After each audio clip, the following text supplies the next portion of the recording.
Well, it says we're live, but I haven't seen us plug in. Hey, folks, if you're seeing this, how you doing? Somebody send in saying, hey, what do we got here? Rockin' Robin Bird. We have somebody who was, I don't see colors, we're timed out. Okay. Oh, did they say? Oh, okay. All right, so we're going to look into that. I don't know if I'm being read yet. Okay, good. Here we go. So we're going to look into that. Okay, good. We are seeing something here, except that we are not. There we go. Good Lord, there's so much. I guess somebody caught it. I didn't catch that. Yeah. Had the camera backwards. Okay, good. All right, well, sorry for the kind of very amateurish way to launch an internationally recognized live stream such as the Tribal Forum, but sometimes, you know, there are so many different aspects. Our longtime viewers, by the way, the voice you hear, in case you're brand new, is my wife, the divine Kimberly Nolan, our tribal queen, as designated by you folks. All right, that you guys start calling her. I just embraced it. She's always been my queen. Oh, thank you. Oh, Kimberly, let down your hair. Oh my goodness. Yeah. Yeah. I saw her in the forest. She had eaten a poison apple, and I kissed her, and I turned into a frog. It wasn't due to her. It was like, that's my best potential at certain times. All right, folks, for brand new viewers who are going, what the hell is this guy doing up there? He's got something about the Beatles and murder mystery and all of that. And he's just jawing.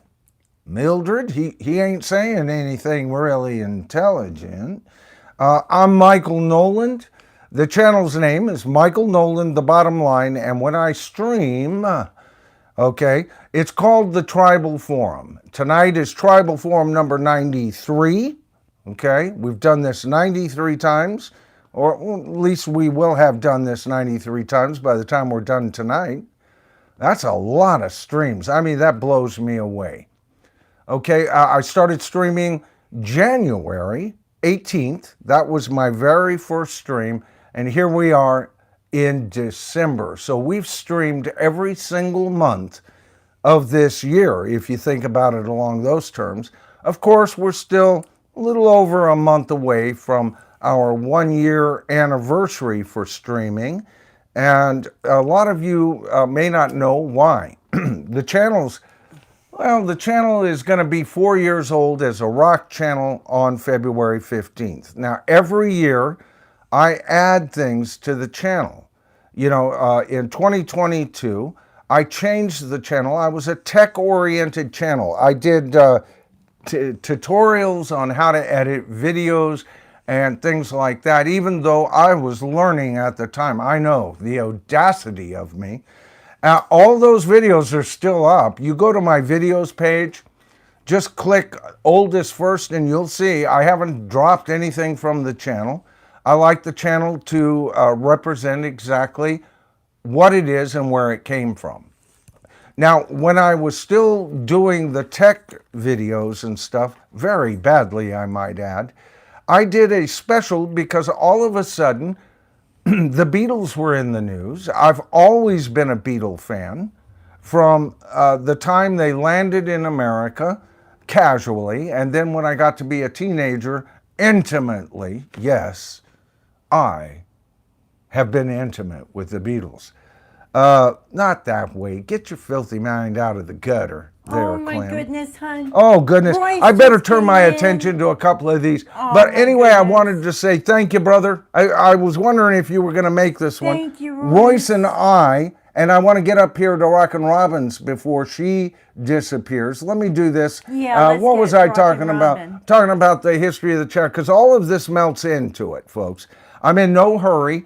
I'm glad to see we've got 20 people watching us right now. It'll grow as we get into this. That's why I like to jaw at the beginning anyway, because then when I get a good peak audience, we can start with what I'm going to be covering tonight, because I'm going to be covering a little bit of The Who, a little bit of Led Zeppelin, and a little bit of the Beatles, and they all blend into this murder mystery that we're going to be looking into tonight. Woohoo. Oh, it was disgusting. The body was lying there on the floor, baby. Oh my goodness. Oh, they had the police tapes up. Oh, sure, we can be Sherlock Holmes. Oh, we're going to have to be. You know what? Doc said, I read your comments before I come up, folks. I can't always comment on them, and depending on what's going on with the stream live, I've even made photos of some of your comments. You know what Doc Insomnia suggested? What? Early this morning, he says, you still got X amount of hours to have AI do a thumbnail of me with a microscope glass looking over the dead body of the album Rubber Soul. Oh. You know, or something like that. Yeah. He said something like that. Yeah. And I go, you know, Doc, many people would. And I'll tell you, I'm so against AI doing any creating for me. That wouldn't happen. But that's an excellent idea. I know a lot of content creators really are embracing AI technology. You see all these new AI generated thumbnails. I think they suck to high heaven. Yeah. All right, and I don't like them. And I understand why people are doing it. They're busy. They've got their channel. Maybe they're not an artist. I am. If I do any art, it's going to be me. All right. I studied to become a comic book artist. The first thing I ever wanted to do in my life, folks, was to be a teacher. That was the number one thing. Yeah. In fourth grade, I had made up my mind, and I was also a comic book aficionado, and I always could draw better than anybody in the family. Nothing to write home about, but I got a lot of praises for that. And then I remember finally drawing this picture of Iron Man flying through the sky. I wish I had kept it. Man, I must have been 12, 13. It was actually pretty good, and that's when I started dreaming. I thought, hey, to be the next Jack Kirby. Nobody's going to be the next Jack Kirby. All right. So that's kind of my background, on where I have gotten to what I wanted to do. Now, right after comic books, at the end of my comic book era, now I had always, in fourth grade, I had a guitar. I was aware of the Beatles. Music has always been a part of my life. But I really didn't start playing guitar, even though I had had one in one form or another. One was a guitar my mom bought me from green stamps. We were a poor family, and I cherished it until it dissolved in front of me. And then I got another one for Christmas. It got stolen by a neighborhood kid, and I had this distance romance, man. And we got it back. My mom marched all of us right on down to the doorstep, talked to their moms, and go and get that guitar right now. Well, I don't know that he does. I'm telling you right now. Well, maybe we need to get the police. No, there ain't going to be no police. You get that guitar right this second, or I'm coming in and I'm going to get it. Ooh, powerful woman, right? Now you wonder why I have wound up the way I am. So anyway, and finally my best friend, Ozzy, at the time, he's my oldest and dearest friend. He passed away a few years ago. Rest in peace, brother. I miss you every day. In eighth grade, so that would have been 1968, okay? We were all going to our sock hops, dancing in our socks to incense and peppermint. So I was coming to blossom. Prior to this time, you got to understand, I was a bookworm, studious, good kid, oh golly gee willikers, right? And my best friend said, you know what we're going to do, man? I'm starting a band. All right, I'm on drums. He always played drums in school bands. I always knew that about him.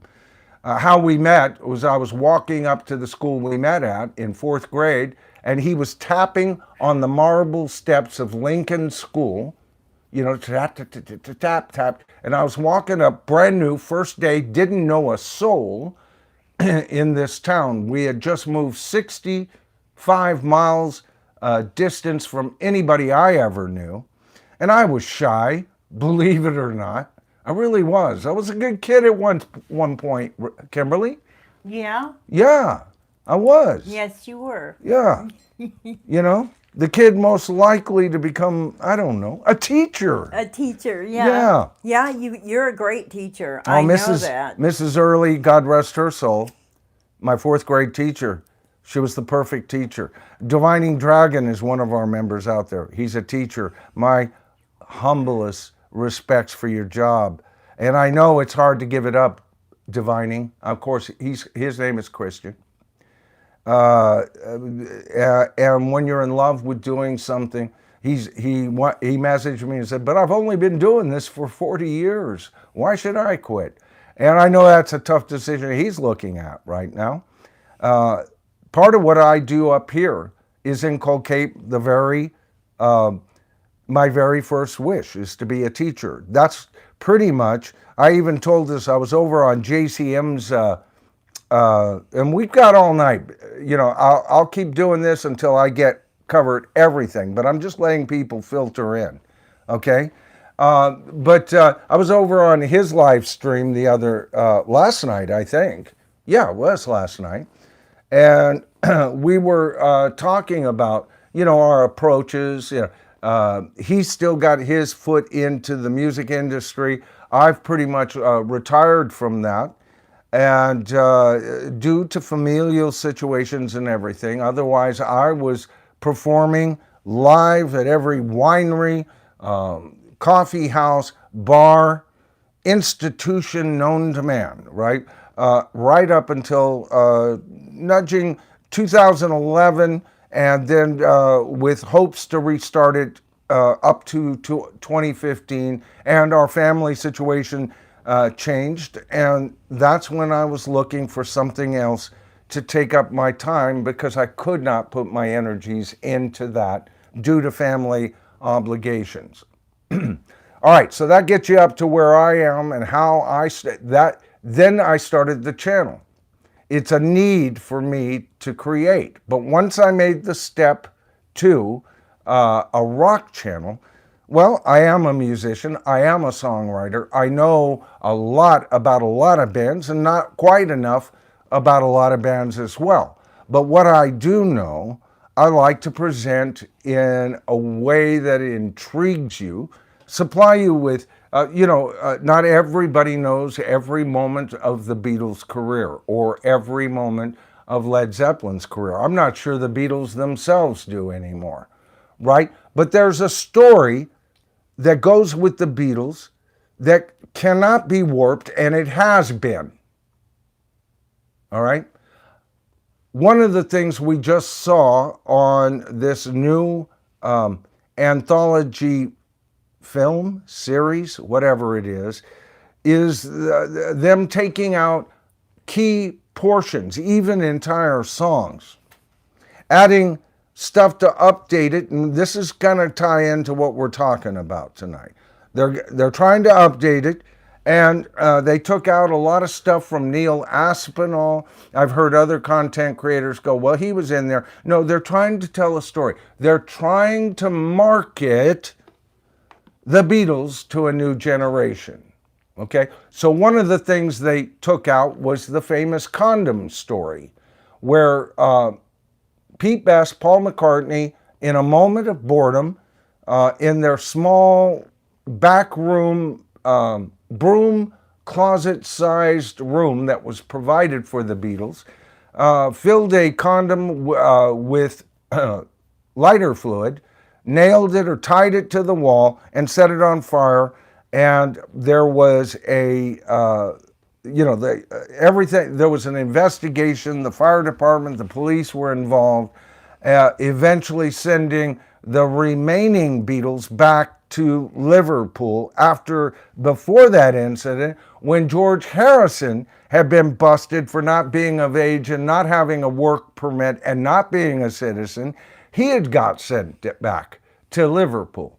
Now, why am I upset about this story being removed from the anthology we got now, but not removed from the anthology that you see here behind me? There's my copy. I will never get this new one. I don't care how better the sound is or anything. That's another thing with the new technology. They've brought down live performances, the audience screaming and everything. It makes for a better live, technically live sounding song. It's nice to hear the Beatles up front, but it takes away the frenetic, absolute, insane sounds they were dealing with, which led to the Beatles quitting touring. It was one of the reasons. And eliminating this story about the condom, well, guess what? All of that whole thing there at the end of Hamburg wound up being for the Beatles. Beatles came close to just folding up. They came dribbling back one by one. Friendships were now distant. A key member would die. There was no bass player. Paul would have to, because John and George, when they finally got down to it, well, I'm not going to do it.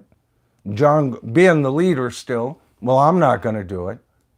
And Paul, not quite at that time being what the guitar player that George was, couldn't very well. And as a matter of fact, it was Paul who said he had one solo with the Beatles when he was still one of the guitarists, and he flubbed it up horribly. And it caused him to not want to even pretend to be a lead guitarist there for a long while. He got much better. And he can play lead guitar live. And for a bass player, he plays it kick-ass, if you ask me, when he wants to. He's a good guitarist. As a matter of fact, it's his guitar solo that starts off the Revolver album on a George Harrison song. You know, the lead guitarist of the Beatles.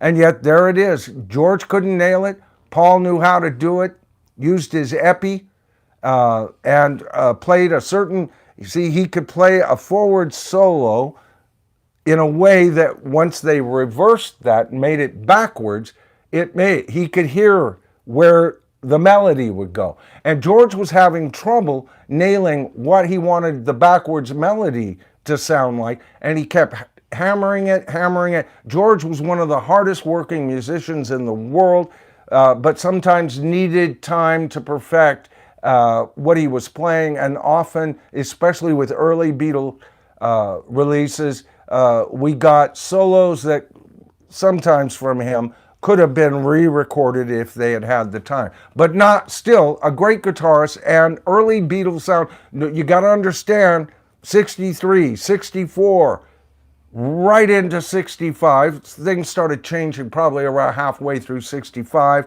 No other guitarists were sounding who were recognized as pop sensations, pop rock, the big rock acts were sounding any more intricate than George, too much, right? So he was a great guitarist for those early years, but he needed time to make the transition. He also spent time studying the sitar with Ravi Shankar, which took his attention off developing as a guitarist. He even said later, yeah, I got into that, I loved it, but then I had to kind of eventually just realize that I need to go back to being a pop singer-songwriter and pay attention to my guitar work. And when he did, that reinvented his whole latter Beatle work. I put him up as one of rock and roll's greatest slide player.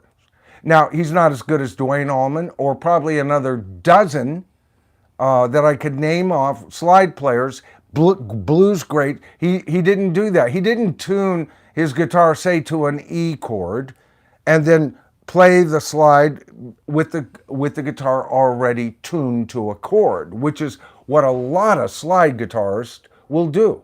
Oh, it's in a different key? Well, let me just tune my guitar to that chord and then it makes it easier, especially with the slide, to go down and find the notes. And when George does it, or did it, I should say, rest in peace, okay? He was my favorite Beatle in the early years. He had the coolest hair. I loved him. I thought he was great. I wanted to look like George Harrison, you know. He had that mop, you know. I wasn't in, Paul was a little bit too cute. My wifey has said that. No, Ringo is more See, my she thinks style. Ringo is the most handsome and most wonderful. He was the best looking Beatle. And so many women that I've met over the decades agree with her. Yeah. And to me, all us males go, well, I want to look like Paul. No, well, I want to John. I look closer to, at that time with my hair, John Lennon. I had my round John Lennon glasses, hair hanging down, parted in the middle, pretty much not far from what I look like now. Mr. Right? Hippie. Yeah. Yeah. So for my hairstyle and everything, I kind of went the John Lennon look.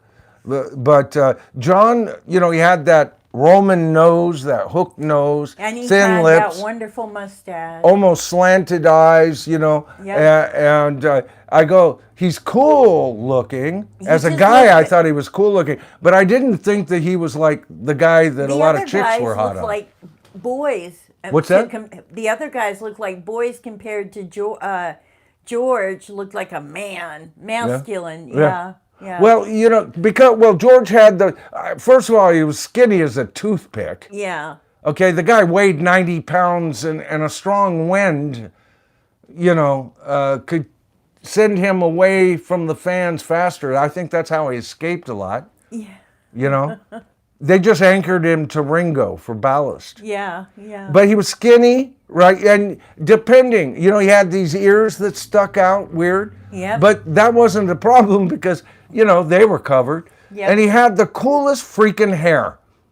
You know, he really did. I thought he had the best, you know, he was like, I mean, their image was long hair, the Beatle haircut, right? Yeah. And I'm not talking early on. You know, they all still look kind of, you know, what is that VJ album cover that is kind of America's version of Please Please Me. And it's kind of got a brown background, right, babe? Yeah. And are they still wearing corduroy on that? Anyway, the collarless things and their hair. I mean, my God, there's almost no Beatle cut at all with that. So they were fastly growing into that. It was shaggy for the time, but certainly not even long hair. When they first hit, especially in '63, and even to a greater degree in '64, you could have taken that same length of hair, put some Brill cream in it, and get away going to work. Yeah. You know? Yeah. But it was the way. And of course that happened because John got 100 pounds for his birthday and decided to take Paul with him to France, right? And was it Jorgen? It may have been, who had the long hair, and they go, oh, what are you doing? Well, this is kind of the artsy look, you know, all scruffy looking. Hey, can you do our hair? So he got back. There was a little bit of, George immediately adopted it. Pete Best wouldn't touch it. And so there was another reason why I think Ringo got the job. Pete Best wasn't going to have any of it. He was still swathing his hair back, you know, hey, Cookie, please lend me your comb, right? So that's where we wound up there. Now, I want to cover these two because then that carries me into kind of my launch. That gives you some background. That gives you some background of the channel. I covered that Beatle Get Back thing. I got 1,000 views for the first time after months of getting 135. Ooh, baby, I got 250 views this time, right? Oh, I got 300. But I was still fighting that. I did that special. Then I followed it up with another and a third part, and that was enough for me. But it took me doing 3 specials, still intending to do my channel just like I had always done before I went, Nimrod, doofus, what the hell's wrong with you, man? You've got a lifetime as a rock musician, as a singer-songwriter, as your background, goodness, and you love music. John J. Foster, 22. Welcome to Tribal Elder. Oh my goodness.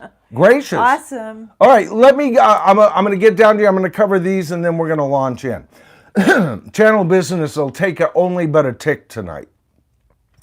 Rockin' Robin Bird, the divine Rockin' Robin Bird. You know, I'm missing some of our female tribal mates out there, Kimberly. Yeah. I haven't heard from some of them. I'm not going to mention anybody, but Royce and Well. I were talking, yeah, I haven't seen so-and-so over at his channel. Yeah. You know, and I haven't seen so-and-so over at my channel. And we miss you. You know, we get to know and your comfort. You know, we've still got a great core of people here that show up every single time, Yeah. right? But we've missed some of the core.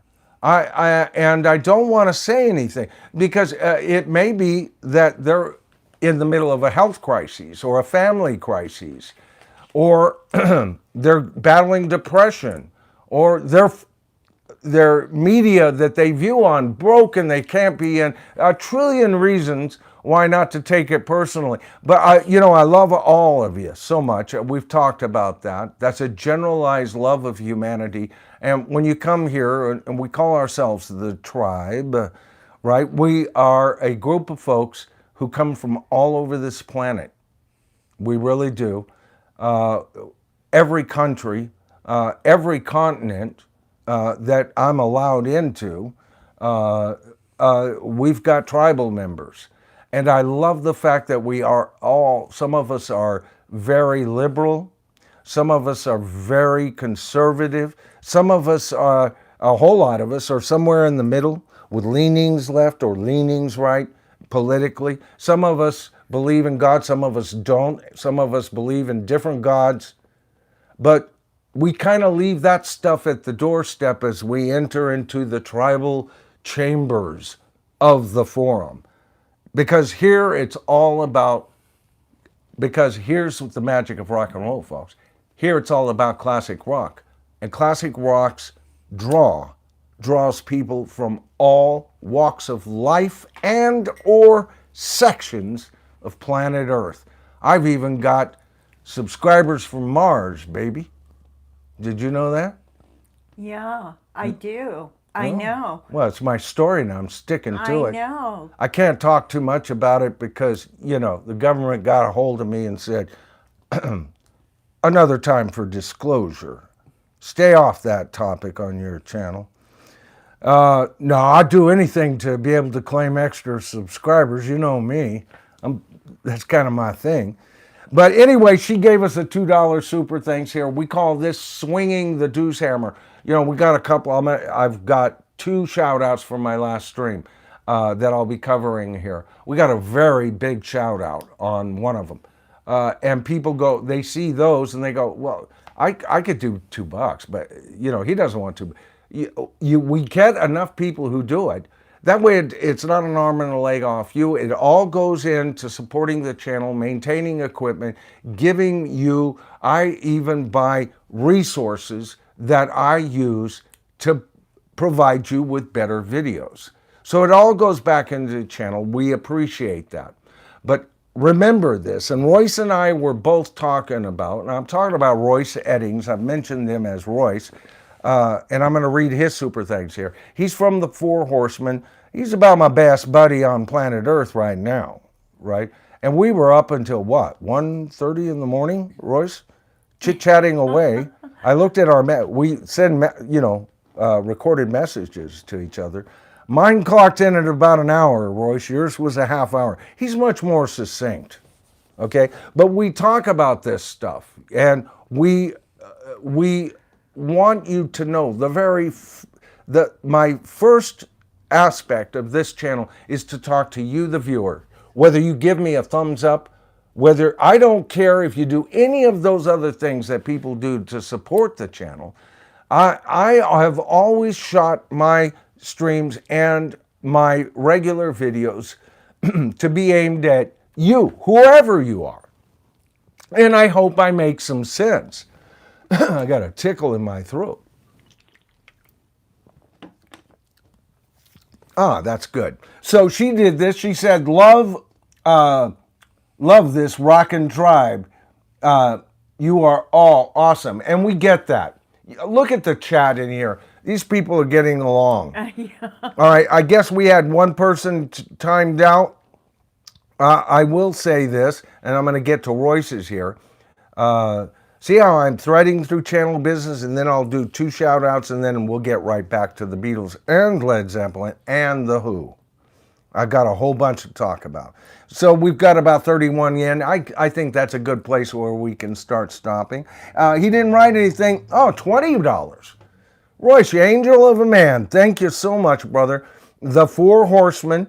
If there is one brother channel, twin brother channel, because I got a couple of brother channels. I have 5 featured channels. JCM I just added. Oh God, what a great stream last night. And he's getting up there with subscribers. He's at over 30,000. I think he's at 31 something, point something subscribers. And he's been on longer than me, but his regular strong activity started just right after mine, right? And he's been consistent since that point. And we've always been aware of each other. And I got to tell you, I'm very impressed with anybody that can get into the 30,000 range. So, but then we have my channels like Dan, who's got thousands, but not tens of thousands. Just the Facts Man, right? And Royce, who has passed 2,000 for the first time. This is a man who works, to call it working full time would be a foolhardy attempt to tell you how busy he is. And yet he consistently at least gets you his Sunday stream across unless there is a big emergency or a big holiday and family things. He has canceled so many few times, I have a couple of fingers left if I counted them on one hand, right? And of course, Vance, who's got, I forget how many, but he's into the thousands, but not tens of thousands yet, from Zeppelin. And then I also support Wayne, who was so helpful for me when I started this channel, from Soul Train Bro. Do not let that channel name fool you. He's all about classic rock, big time into Led Zeppelin. JCM, big time into Led Zeppelin. Royce, big time into Led Zeppelin. And a lot of these people like the Beatles as well, right? And Dan's a Zepp head, okay? And who else? Caitlin. Caitlin? Caitlin's channel. Yeah. Oh, yeah, okay. Oh, I love Caitlin's channel. I'm over there more than I am with these other people. Yeah. My goodness, yeah. She's she's tribal, very tribal. I missed her last stream, but I went over and watched the whole thing, Caitlin. I left a message for you, made a comment. Never miss Caitlin's Corner. But all these people we're talking about, they're part of this. There's a network of, and there's others. I like Joe Mail's channel. Caitlin's Magical Corner. I like Matthew Street's channel. Yeah. I like Larry Graves' channel. He has a different approach than me. Checked in and said hi to but I watch all his stuff. What's that, babe? I said Psycho checked in, and Psycho 67. Oh, good. Checked in and said, howdy. How you doing, Paul? Real good to see you. I thought you were busy streaming now, weren't you? Or did you just wrap up your stream? Paul's very knowledgeable, right? I've been up on his stream. It's been a while. Paul's very, very knowledgeable.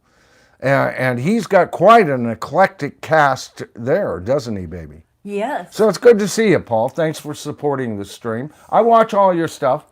I don't do a lot of commenting all the time with everybody. I'm so damn busy. But I watch your stuff. Royce and I catch up as many episodes as you do. I even see your Jukebox from Hell and stuff that you do. Train Bro has a great channel, too. Well, I mentioned him, Wayne. Yeah. Yeah. Man, that man did me such a solid. I got up to easily 14,000 just by an initial push from him. And it's been my commitment to keep that kind of growth going. And I hope he's been proud of me because we've maintained that kind of growth over the next few years, right? John Foster's in, huh? Good to see you. Welcome to Tribal Elder. Did you just do that? John, I have got to go. Yeah. All right, boy. Well, we're in no hurry here. We're in no hurry. I like that he brought this up. I was just telling Kimberly. Kimberly didn't know this. Royce doesn't know this. Nobody in the universe knows this. Kimberly does now. But back in the day, I put out an album. And the full name of the album is called Full Burn, Stones Thrown from a Glass House. And the reason for that was in my last band, No Man's Land, I had purposefully scouted out people who were who could offer songs to the band. It was going to be just nothing more than a original song band. We weren't going to do covers or anything like that. And so we finally I found this one guy, Steven Serra, a very talented songwriter and harp player. He's on this. And then Quinn Hedges, which all of you know, his latest album that he's done. Quinn went further and farther than the rest of us, but here's his new album, right? And I've done some stuff on that album. This one was mastered by Bob Ludwig, who mastered for Led Zeppelin, right? So there's my thin claim to Led Zeppelin. My ex-guitarist, who put out an album, had it mastered by Bob Ludwig from Led Zeppelin. Quinn? See? Yeah, Quinn. Yeah, Quinn Hedges, Quinn, baby. yeah. Yeah, Quinn called me Quinn's up. great. Now, you got to understand, at the time I was in my, by the time Quinn got, I was probably, right around late 40s. And Quinn was early 20s, if he was even 20. Yeah. He might have been 19 when Rachel had our daughter had a crush on him. Yeah. Yeah, and he called up, and he didn't tell me what his name was or how old he was or anything. He told me his name. He said, and I go, oh man, dude, we finally decided on this other guitarist. And he goes, you made the wrong decision, man. Oh. He says, I'm the guitarist for this band. Okay, well, we've already made look, I'll audition right now over the phone. Ask me to play anything. And no matter what I put him through, the man could play. And he was like, Jesus. Yeah. And then he showed up, and blonde, freckle-faced, fresh-faced, reddish blonde, not a wrinkle, nary or anything. College, just out of college, yeah. In college. He was still in college. He was going to Sonoma State University. Yeah. He was our connection to play there. Yep. Very popular with his student body over there. So, I mean, short hair. The rest, Stephen and I had longer hair. Cut. Everybody had longer hair. He came from another generation. And I'm going, oh, Jesus, he's the George Harrison of the group. Yeah. I had to kind of get past myself and go, wow. Because when John was 16, he didn't want a 14-year-old George in his band. And me in my mid to late 40s didn't need a 20-year-old, but he was so damn good. And then he could sing. So we all put this album together, or we're going to, did initial recordings. So the band is on this album. And then both him and Steven, for a few reasons, left the band. And it wasn't long before Rich and I parted ways, and the band went into a third wave. This was the second membership. There were 3 mocks with No Man's Land, and the most complete was this one. Although I was really close to the drummer of the second one and wound up doing a guitar duo gig with him for a while. So anyway, I was stuck. It was called Full Burn because it was going to be a full CD's worth of music, and Stones Thrown from a Glass House meant there was a fractured element to this album. So I've even got a couple of copies of the album right here on CD. I had, like, I don't know, 1,500, was it? 2,000? Something like that done. And so anyway, I was never happy with the album, not by far, but I've been taking it. You see, there were 17 songs on that album, and I am now doing a digital transfer that'll just show the album cover and the songs as they go. I've eliminated 8 songs on that and made a 42-minute version of that album, and I'm working on that in the back. So that'll be a quite a long thing. Some of these songs you will have already heard if you have been a tribal member,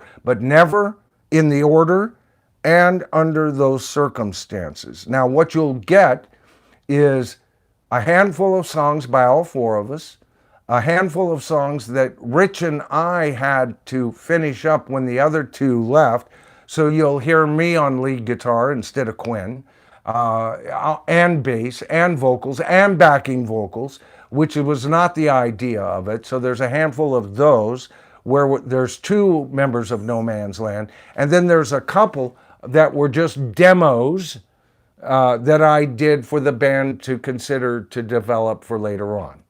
So it's nothing special, nothing great. There are moments of, jocularity on it, and it's worth a listen. And I'll have that up in the next few days. I'm still working on it. Okay. Roy says that Lou Mars, he just dropped an album. Yeah, I've been watching his latest. I'm actually liking some of Lou's latest stuff over what they were first doing at first, but that happens. I have a lot of respect. So, John, keep that in mind, all right, as we go on. So, am I caught up here? All right. Also, just to let you know, on our last show, we had Ben Scheidecker come in by swinging the deuce hammer with $2. Like I said, nobody saw that last stream. Nobody. I think we had our top report that I got was 29 viewers. But again, it was a stream I don't stream on, like tonight. I don't stream on Friday night, so we're going to get a smaller crowd, I'm sure. But then on top of that, I was streaming at 3 in the afternoon. I've never streamed at 3 in the afternoon under any guise, folks. And so I'm surprised when I look back on it that we even got a platoon-size audience. But we did. That was good. And if I get, just 30 to 50 of you, I go more intimate according to who I'm playing to here. And when I get, a larger response, you'll see me kind of open up, stick to the point more and everything else. Okay, because a lot of you just love to talk and chit-chat while I yammer on. But following him, and it was the one saving grace, James, oh, brother, Storm Cop 55 came in and gave us a $50 super thanks. So thank you very much. All right, so that takes care of that. Let me get back to the channel, get back to my notes. Let's see, did I cover everything? Oh, troll alert. We talked about this. One of you already had to knock them down. Anybody with a wrench is considered a tribal marshal. As a matter of fact, I just made a screenshot of this before I came up. Where is it? I swear to God I saw it. I just made a screenshot of it. And for some reason, it explains what you can do as a tribal marshal, all right? If you sign in. Because we're having problems with, I'm sure it gets down to, or they're one of their pet simians, to 2 different, I wouldn't even call them content creators. One of them's content creator, I guess. The other's just a little shit face. And they come over here, and they come over in guises. They say something kind of, especially the one I'm thinking of, that's kind of moot, good day, how you doing? The Beatles are my favorite band, or something dumb like that. Then the next thing is, well, the Beatles aren't that bad. And then the next thing is, Michael Nolan is guilty, and we get this stuff. Because they're idiots, right? So here's what they can do, and everybody who has a wrench has these powers. You can delete an inappropriate message, okay? And you can also put a participant in timeout. And you have, I think, 3 choices there. You can put them in timeout, what, for a minute, and then it goes to, what, 5 minutes? You get different choices. Yeah, and then yeah. 24 hours. Yeah. And there's a couple of these people, especially you old time marshals. You know them. You know them very well. You don't. You can just go from 0 to 60 hyper speed, as far as I'm concerned. But everybody, please keep in mind, we don't want anybody being timed out too quickly. Just make sure that it is inappropriate, that it is a troll comment, and then take action, right? And then you can also hide somebody from the channel and manage messages held for review. So with these wrenches comes great power, great responsibility. And I want to thank each and every one of you folks who have been, helping out in that way. The way my channel and the way I stream is I have a topic. And how long have I been on? I've been on for about 53 minutes. We haven't even got down. But that was the whole idea today, is me getting back on the horse after several problems happening last week. And starting on my next stream on Sunday, we'll be back up to full speed. You can expect to see me here again, PST, so adjust your times accordingly, Sunday and Wednesdays at 5. Okay, so keep in mind all of that. You guys have, I yammer. Kimberly reads everything you're doing, trying to hear in the background me talking. Yeah. She's more focused on you.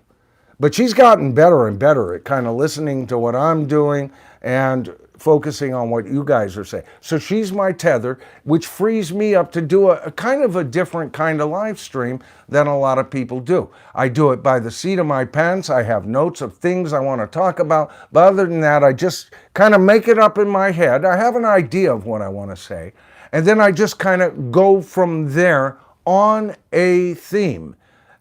Consider it me taking my 2 minutes on Royce on the panel, where I'll just start yammering for the next 2 minutes. It's Michael talking, or Dan taking his 2 minutes, or Royce taking his 3 or 4 minutes to introduce the channel, right? It's just us at that moment. Only this stream, there's no other panelists. I'm on my own, defenseless, and relying on the kindness of strangers, right, baby? Yep, absolutely. Always have, always have. People are hyping my videos. Thank you so much. That has helped in views. That's a new feature. You can hype up to 3 videos for those of you who savor your 3 videos for me every week. Blessings and blessings and blessings to each and every one of you. Because then it gets on the leaderboard and we get more views. And it has helped very much in views at a time on YouTube where views are falling, by the way. Okay, and we've had a bit, not much, but a bit of a resurgence. We're at 46,700 subscribers, but we're actually about 18 away from hitting 46,800. And 12 million views, it says 12 let's just take a look. I'll give you a live update on the views. We are at 12,930,438, nearly half.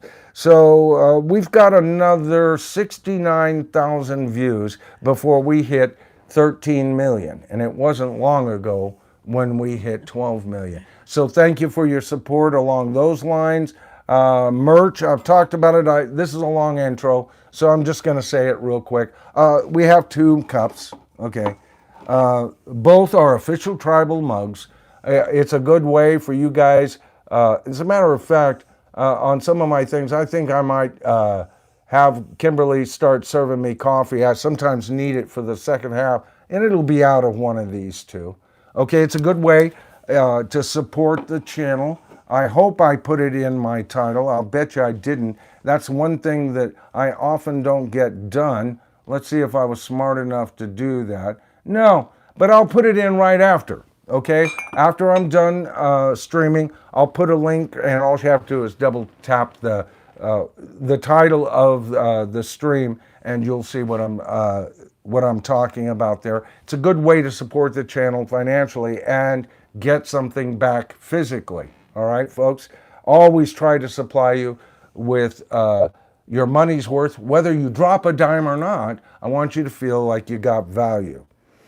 Okay, so that leads us into what we're talking about. Okay, some of my albums fell to the floor here because I'm going to be kind of using these as visual aids, folks. Okay, so we've done a lot of talking about the Beatles in the last few streams. They're kind of a big ticket item right now with the release of their new Anthology 4. Okay, we've already chit-chatted about some of this already. A lot of YouTube content creators think, hey, this is just a way of marketing the Beatles to a new audience, a newer and younger audience, which kind of confuses me.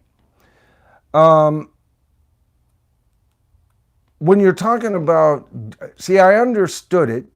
When the Beatles released, I didn't agree with it, but I understood it when the Beatles released the Red and Blue albums, even offering an extra disc on each one of them. I didn't like the fact that they included a lot of Rubber Soul stuff that's remixed. I refused to listen to it. You know, it's like, no, damn it, that should be on Rubber Soul. How dare you do that and release that before you release Rubber Soul? What a disservice. Okay, and but I could understand it because everything was sparkly. There was some horrible remixes on that too, but generally speaking, I think it was an improvement on the actual stuff that was remixed. Okay, big mistake, especially on "I Am the Walrus." What a horrible job. Giles Martin, be damned, man. That would call his credentials into question to me anytime. They ruined the song. But I understood it.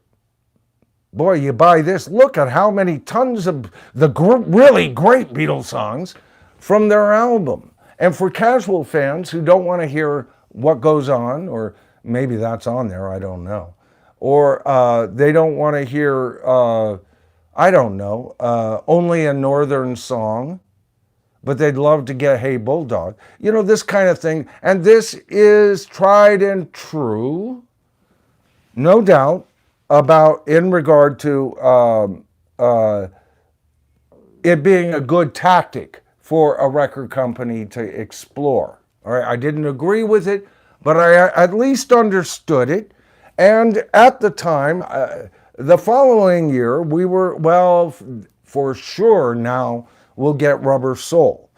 Okay? It didn't make the fact that they,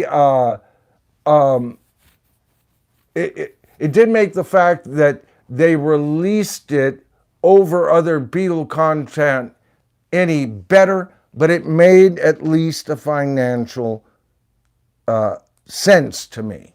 Okay? And we can blame one or two people because you know what's happened in the meantime since the Red and Blue albums, were released and dressed up and paraded for the family. Here, show us Red, show us Blue. Could you do a little twirl? And it was a financial success for them. Many of my good friends saying, I actually like that. I got into the Beatles with the original Red and Blue album. When by the time I was 11, they'd already been broken up for a decade, right? So I'm not an original Beatle fan. And over the decades, I think a lot of people have gravitated to compilation albums for a lot. And casual music fans who aren't Beatle maniacs will buy this. So it makes sense. But somewhere along the line, just as we had Rubber Soul, okay, all dressed up and nowhere to go, with her finest Fuck Me pumps on, and her debut was expected. Someone murdered her. Poor gal. Murdered her. Just, I don't know. I saw the body. I couldn't tell if, was this a knifing, gun, strangulation? Was it Miss Scarlett in the library with a pipe wrench? I'm not sure, Kimberly. Did you see anybody before it happened? No. I just came in. The body was there. Had to call the authorities. Now, I know they're looking at who killed. Now, why am I saying that Rubber Soul was murdered? Well, this year, 2025, is Rubber Soul's 60th anniversary. This was her debut year, if there ever was, especially since the 50th anniversary. The technology available, this had to be done. This was their very first, hey, we're serious now. We're the freaking Beatles. We don't even do covers anymore. All right? Help was a step forward prior to this album, and in many ways, at points on the album, as great as Rubber Soul is. But it had too many covers on it. Okay, that's where it fractured. That's where Help can't quite stand up like a Madonna princess on her coming out party. And we were supposed to get exactly that this year. All right, the 60th anniversary. Now, the Beatles made a decision, yeah, but it's also the 30th anniversary for Anthology. So, we had to choose one. Oh, so you choose the 30th anniversary over the 60th anniversary? Is there no such thing as seniority at Apple Records anymore? Is there no such thing as loyalty to the artistic pieces the Beatles put out primarily before 1970, the spring of 1970, when they said, sayonara, we're gone, Elvis has left the building. Or in this case, John, Paul, George, and Ringo leaving the building.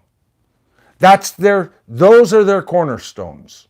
Those 13 albums that they recognized, and I'm also talking about Magical Mystery Tour, which they didn't recognize at first, but that was brought on. It was just too good of a move, and it is a better album than it was an EP anyway.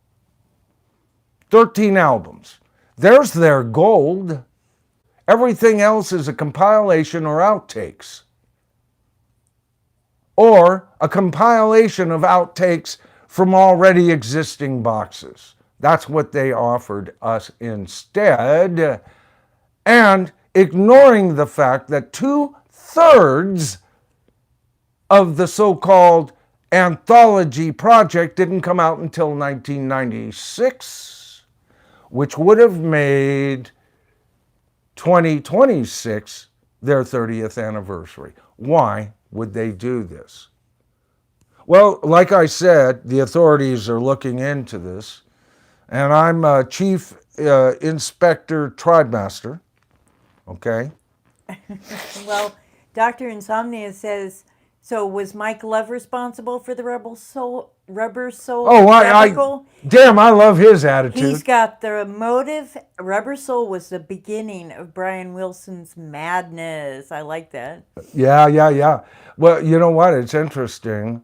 Brian Wilson, we're going to talk about that tonight, okay? Because this is all leading up to something, folks. But since Doc brought it up, Brian Wilson said that, everybody says that Pet Sound was the inspiration for Sgt. Pepper. But what a lot of people, because see, they're rewriting history all the time with these new versions and younger fans who don't know better.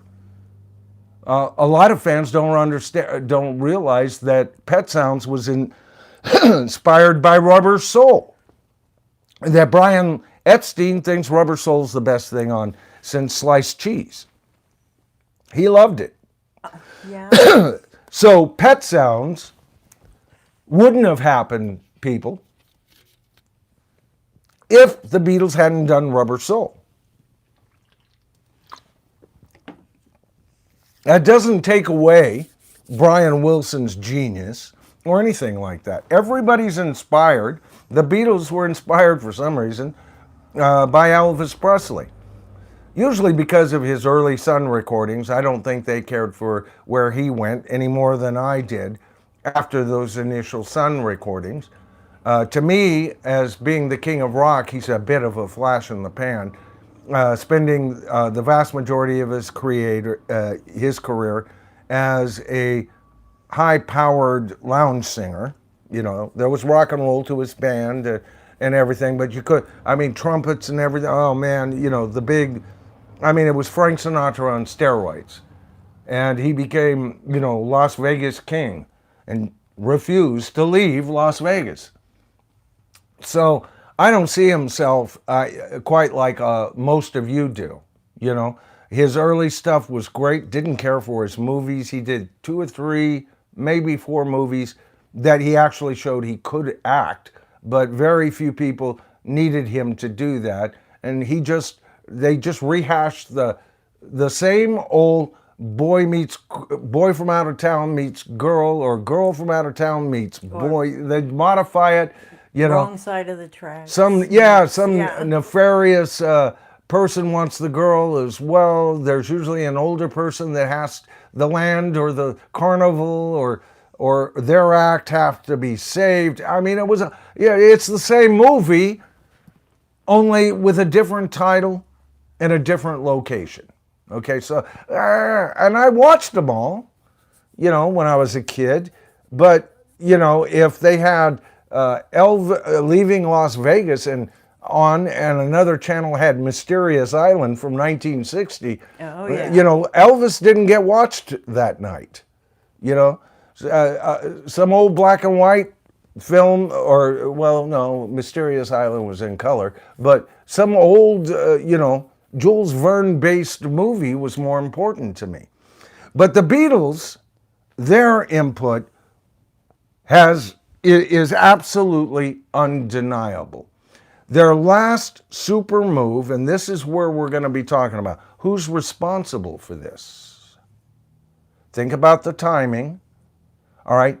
Now, we can go back when the Beatles first started Apple Records. It was pretty much a co-ownership. They were very co-involved, fragmenting over the years further and further to the point that it culminated at one point where Neil Aspinall, their former driver and lumper of equipment, multi-talented man, by the way, was put in charge, and for a long time, he was the curator. As a matter of fact, he was curating an anthology movie before anthology got. He was all for that happening. He was all for the Beatles to represent their own story back before they started messing with what they gave us. And even what they gave us originally, let's just say it was edited for PG-13 audiences. Okay. There's a lot of things they didn't talk about. George wasn't interested in really doing an anthology, but he ran out of money because his movie company, Handmade Films, had lost a ton of money, misspent, misappropriated, bad choices, all kinds of things, and he had lost a chunk of what he was worth. And it was for him to get back on site, he reluctantly agreed. And you could see it. In some interviews, George is absolutely into the moment. Oh, yes, and then oh, God, it was great. And then some portions, especially as you get to the end of it, well, I don't know if that was right. And he's more hesitant. So the idea was that the Beatles would get to tell their own story. And whitewashed as it was, at least it was that. Now, with 2 Beatles alive that are okaying this, but they're old now, you know. Not that I think Paul's lost anything mentally when I see him in interviews. If you can understand him through the cracks of his voice, He still has a lot to say, tells a lot of the same stories, but everyone, you get him in the right mood and a new jewel will come out. But they're rarer and rarer. And even him and Ringo have said, what I've forgotten is far outweighing what I remember. And what I remember, Paul tells me I am misremembering. We get a lot of that kind of stuff, right? So now we've got somebody who's messing with the content. Now we've talked about it. They're messing with the content. Why? Because to get new Beatle fans. That's the whole idea. Now keep in mind, we're going to go back to this in a minute. I want to get back over here and cover what I wanted to cover next before we start talking about the Beatles. A smoother transition would have been, which leads to, okay, I'll bet you that's even what my notes say. This year, instead of getting the Beatles anthology, I've made a big deal about it. I bought, oh good Lord, let's see if we can get these guys out of order here. Because I kind of want to do my theoretical thing here and see what you guys think of a release like this down the line. I'd really like to see that. But where is it? I didn't get them all because that wasn't important, evidently. Okay, so anyway, I wound up, instead of buying, I hope I wasn't bumping that mic. Sorry. I wound up buying, instead of the Beatles anthology or any Beatle products or anything else, I haven't even gone and picked up the few remaining Beatle albums that I haven't at least got older mixes of, on vinyl. I'm newly collecting vinyl for the second time in my life. First time, old school, way back, had a large vinyl collection. Now I've got I'm coming up on 150 records. Very small when you think of vinyl community collectors and all of that. But I've got already, with 150, got a lot of my favorite had to get, before I even look at newer stuff, had to get, and I've got a lot of those. So I wound up buying the 50th anniversary of Physical Graffiti that came with a third disc. Then I bought the Led Zeppelin Live EP, which is from the DVD, this one right here, okay? And you have the same material, it's the same mix, but it's not on an album. And when I want to hear those songs, if I'm watching the DVD, they're cool to watch and everything, but what if I want to just hear, I don't put on a DVD to hear those live tracks. Usually it's to experience both the visuals and the auditory. I wanted those songs, especially connected with Physical Graffiti and its 50th anniversary. So there I got a fourth one, and then I also bought Robert Plant's Saving Grace album, which is kind of an honorary thing, but I wound up buying 5 Led Zeppelin related LPs to make up for the fact that the Beatles were offering me nothing. So now I'm wondering, well, is Led Zeppelin, because you know what? I really had to scramble to make up my box. I mean, after all, the 50th anniversary, with the exception of the fact that it has an extra disc, it wasn't remastered, it wasn't remixed from the 40th anniversary. So it was a little lean there. The disc is the deciding factor as to why I got it. The deciding factor for me for the live EP was not that, because there was no remixing, it's the old mix that's found on this Led Zeppelin DVD. But it wasn't on album, so that's a little lean. And I thought, even, I love the album and everything, but I sure would like to see Robert Plant kind of get into a more heavier tone thing. Can't he experience with some more, traditional element instruments of rock and roll? Let's get a bass player, a great guitarist, maybe a second one. a power drummer and then go through this and get an Americana or whatever. But the more I listened to the album, the more I loved it. And guess what?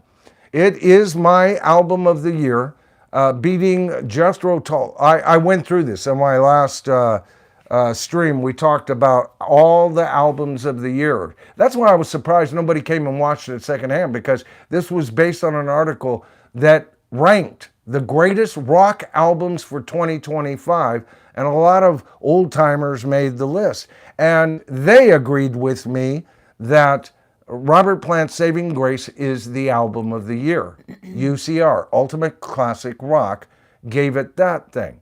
But did Led Zeppelin really do it? I mean, let's think Beatlistically of Led Zeppelin here. Let's get a Jeff Jones in there. Who's he? Ooh, well, he's one of the suspects. Who's Jeff Jones, Michael? Yeah, we'll get to him. But if Jeff Jones had been working for Led Zeppelin, what might he have come up with? And here's what I'm thinking. First of all, he's really good at going out and getting new fans.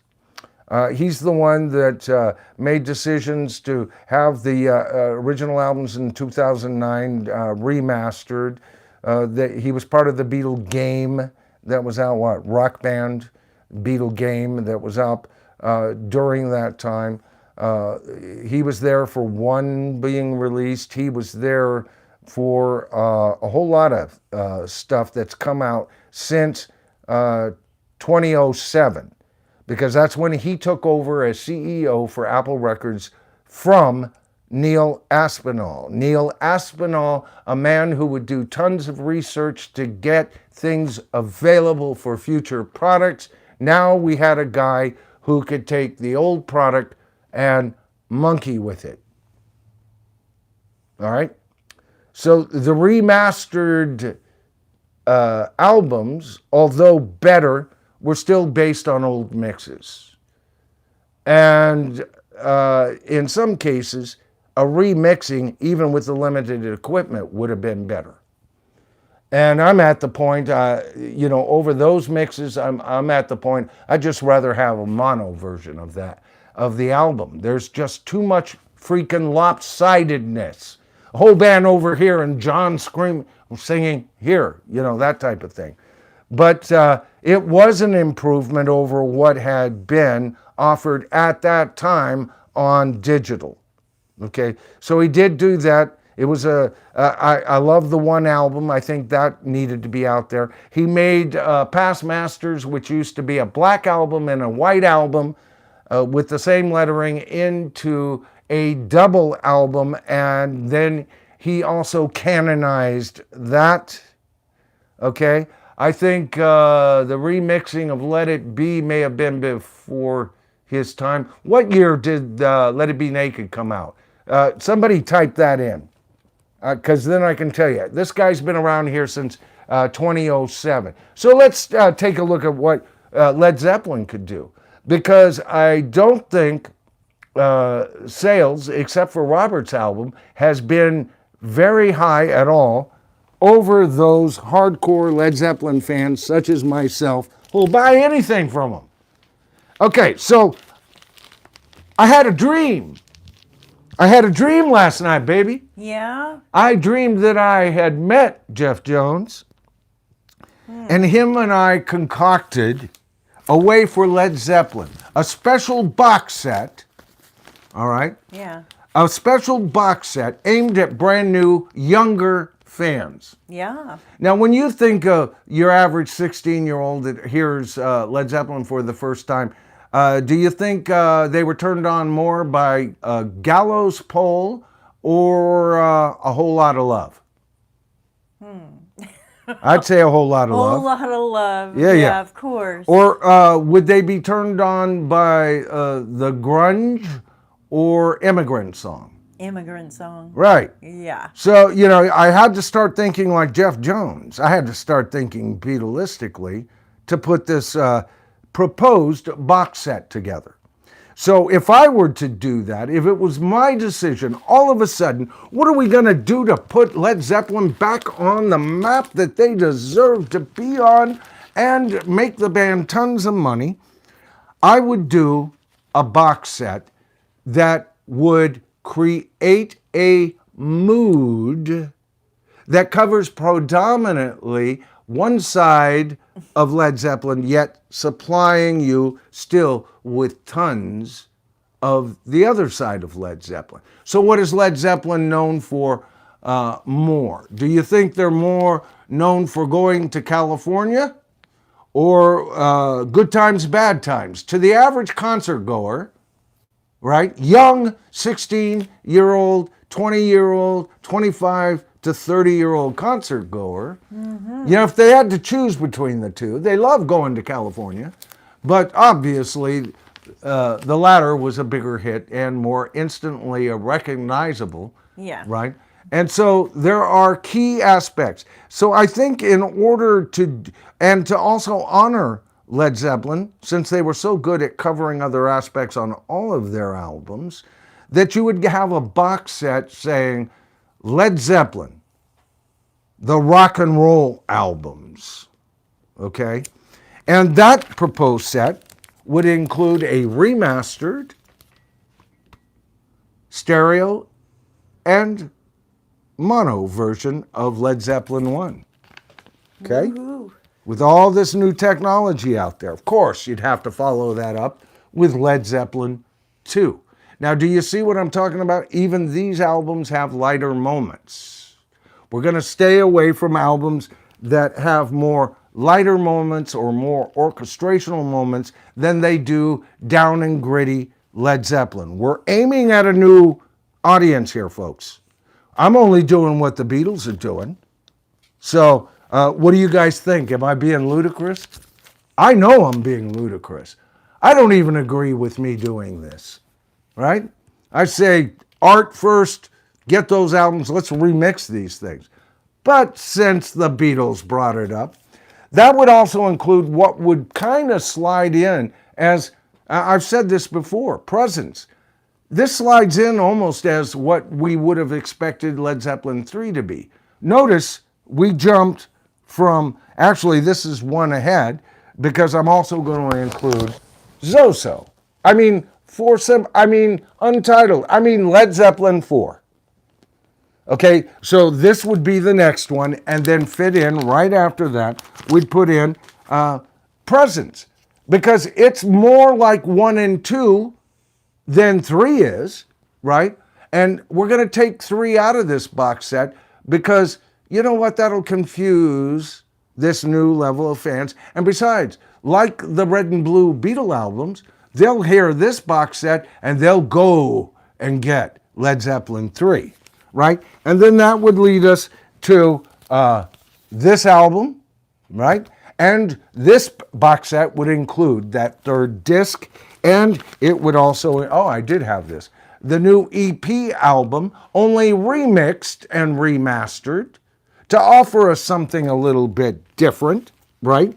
And of course, the anthology section. I only have this copy, but the black with the gold lettering, the extended version of Coda, right? As a bonus disc. You wouldn't put it in as, other than that. And of course, they could follow that up with,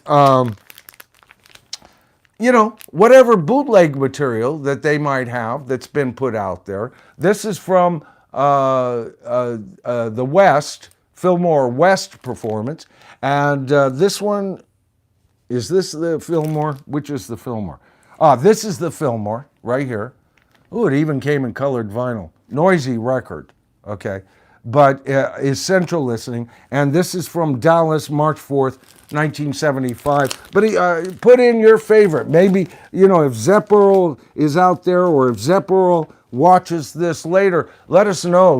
Zepp Earl's more of a Zeppelin expert than I am, and they're my second favorite band. But I think, the name of his channel, I would imagine they're his favorite band. And he's been collecting, he's been doing some great videos, Zeppelin related. Vance, I love your channel over there. All right.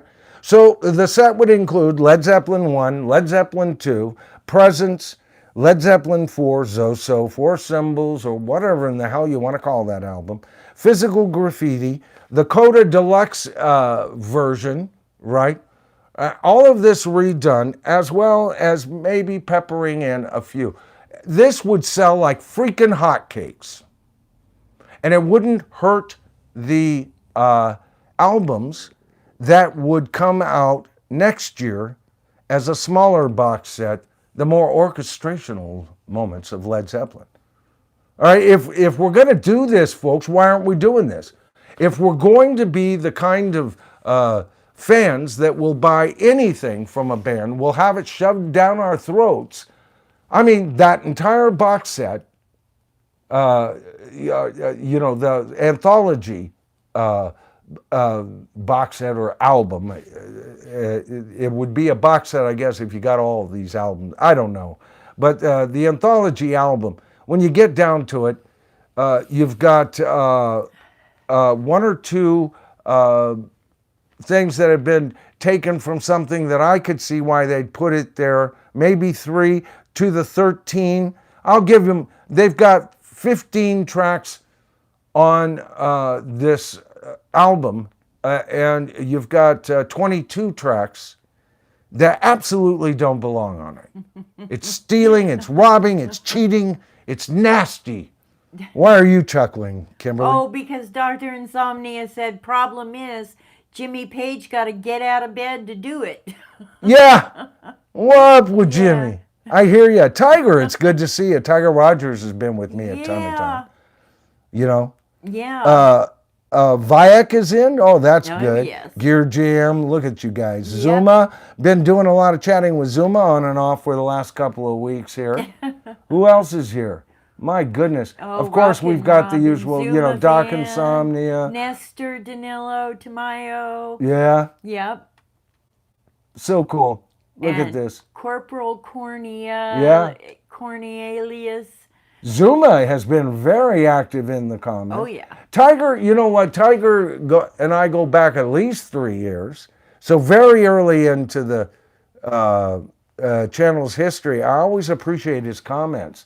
Yeah, I won't see him for a month. And then all of a sudden I'll get 4 or 5 comments from him. Depending on, a lot of you people wait for me to discuss a subject you're more interested in. I just heard from Ernie from Tectonic Architects. Ernie's there anytime I cover Led Zeppelin. That's his gig and stuff. So sometimes I'll be bogged down covering, a plethora of bands plus a special on the Beatles or whatever, and it's a while since I've covered Led Zeppelin. And then, so I don't hear from him, and then I'll do something on Led Zeppelin, and bam! He was, I just answered one of his. He goes way back. So many of you do. My goodness, look at this. Boy, Zuma has a lot to say. I love Cheap Trick's cover of Don't Be Cruel. Lots of fun and energy. Oh, did I step on any toes about Elvis Presley, baby? Did you notice anybody kind of bucking that? I know. Oh, not too many. Yeah. No. Yeah, here, Doc and Rubber Soul led to Pet Sounds, led to Pepper, while Smile in Progress and Brian gave up after Day in the Life. Yeah. Yeah. Brian, he's made those statements. So Doc is saying what I've said before, that I was saying on the fly. He concurs that it was Rubber Soul that kicked Brian Wilson's ass into action. Yeah. They did Pet Sounds, which kicked McCartney's ass into action, although all the Beatles were playing it and loved it.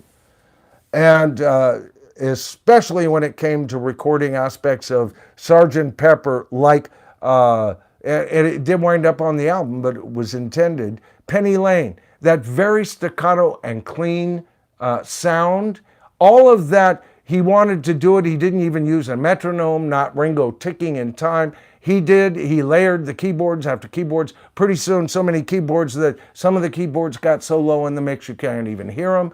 But it was for a clarity of sound. He wanted to emulate that clear as a bell, harmonious sound that the Beach Boys have, right? And the best things in rock is when you got somebody on another band that is influenced by you, they do something better, and now you wind up being influenced by them to even top them. Somebody's going to give up along the way. And when you've got a maniac like Paul McCartney, who at 80, did he turn 84 yet? I know he was 83.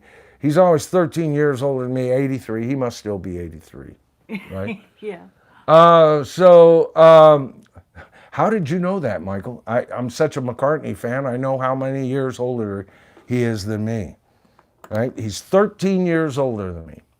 So it influenced everything that they did.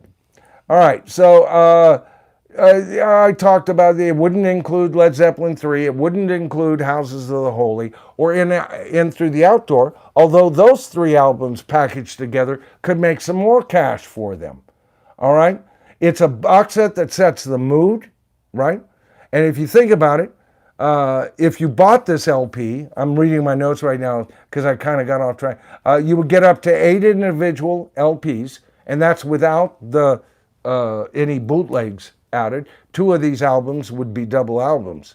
All right? So that's 8 out of the 11, but you get, with the special EP, you got 9 that would add, you would get different things. And I'm not saying that this would be something that anybody but rabid Led Zeppelin fans of older generations would buy. I'd buy it, but I don't know how many moms and pops 50 and above would be into buying such a major release. But man, the kids would line up for it, just like they did with the Red and Blue. Not like they did with Anthology. Anthology is selling like shit.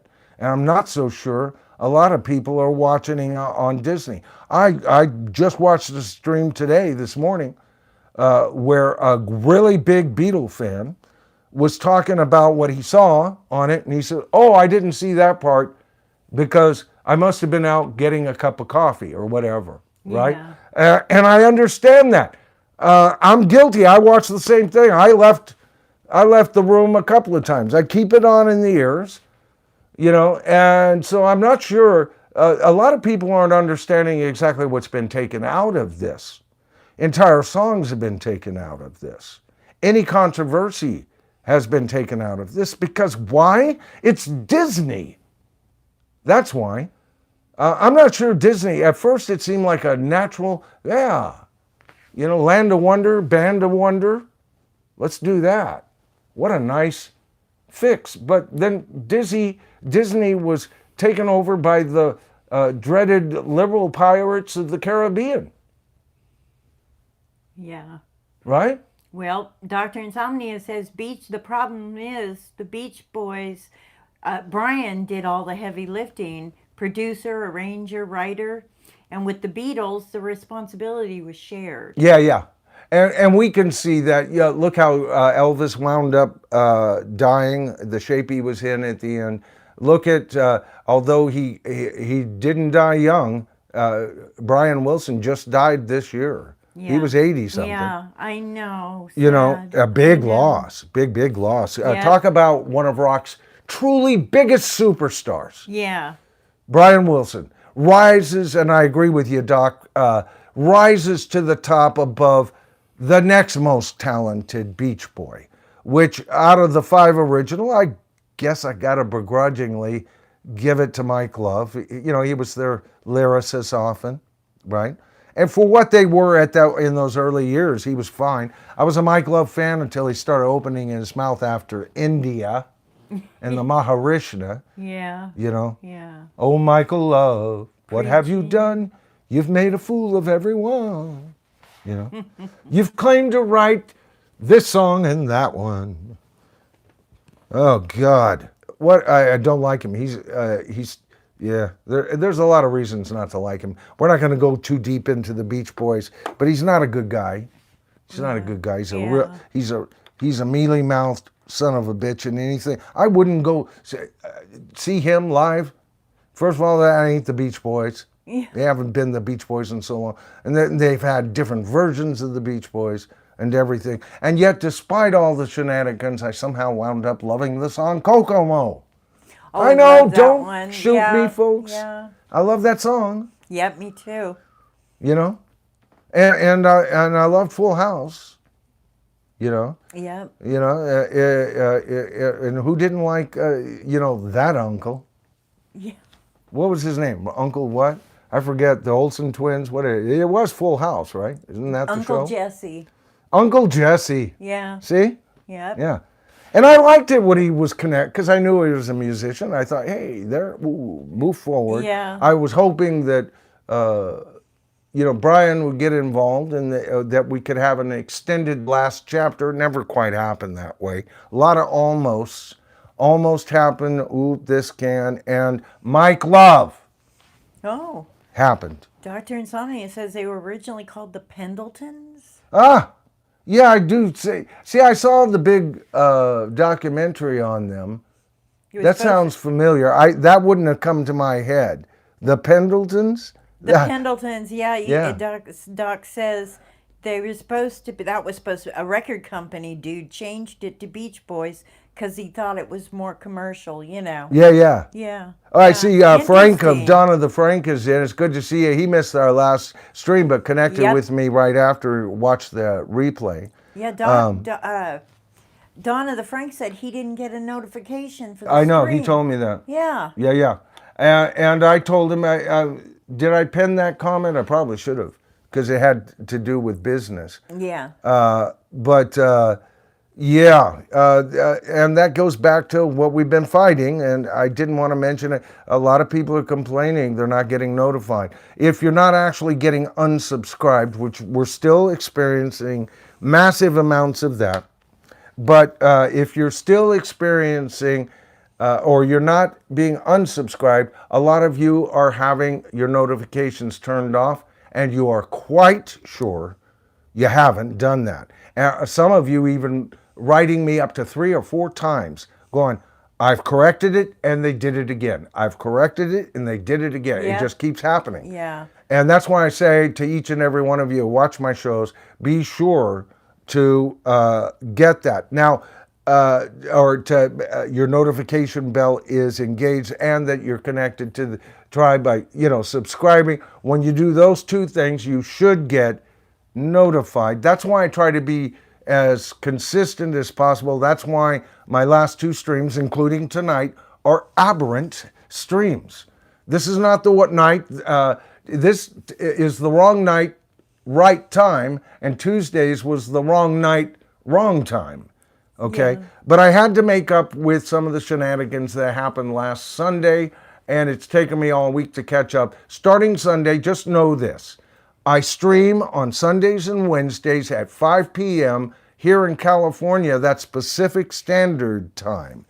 Okay, so if I'm 5 p.m., you can just add 3 hours to that if you're on the East Coast, and it's 11 p.m. or 10 p.m., 5 p.m., 8 p.m. I never said I was good at math.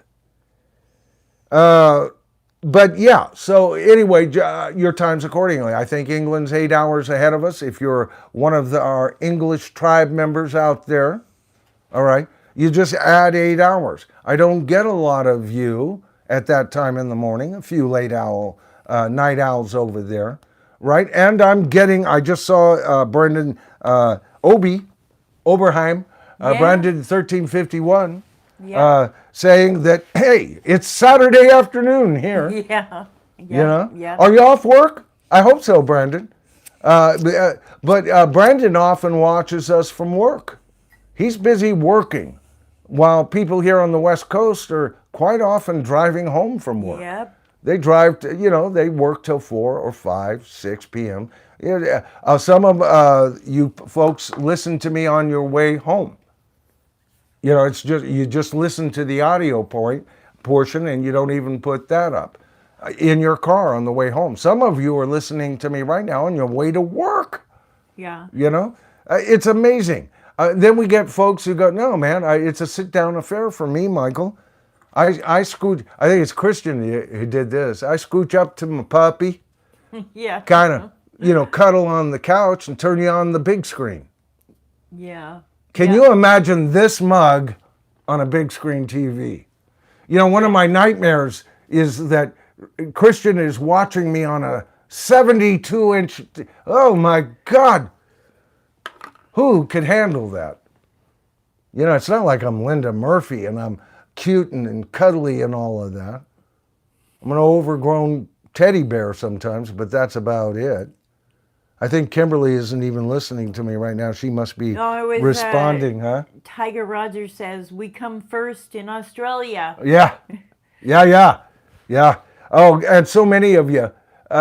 You know what, Tiger? I don't think I've ever been aware that you were an Aussie yourself. I've got a big, my biggest, if you look at my audience, microscopically in a generalized way, I think Royce tends to agree with me on this, both of us. Our biggest audience is United States, and the biggest portion of that is the western portion of the United States. Coming from that section, we have a whole lot of subscribers there. Then the East Coast comes second, and the United States in general is my biggest market. Number 2 is Canada. Yeah, Canada. Right. Yeah.